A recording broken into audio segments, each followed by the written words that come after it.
శ్రీ లోకేష్ నారా.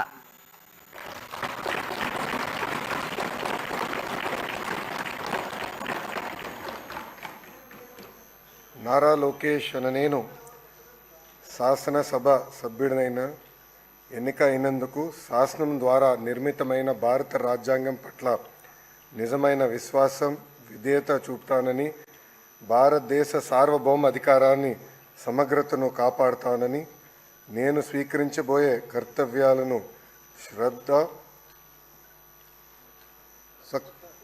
శ్రద్ధాశక్తులతో నిర్వహిస్తానని దైవ సాక్షిగా ప్రమాణం చేస్తున్నాను. ఆంధ్రప్రదేశ్ శాసనసభ సభ్యుడైన నారా లోకేష్ అనే నేను సభ నియమంలో కట్టుబడి ఉంటానని, వాటిని అనుసరిస్తానని, సభ మర్యాదలను పాటిస్తానని, సాంప్రదాయాలను గౌరవిస్తానని దైవ సాక్షిగా ప్రమాణం చేస్తున్నాను.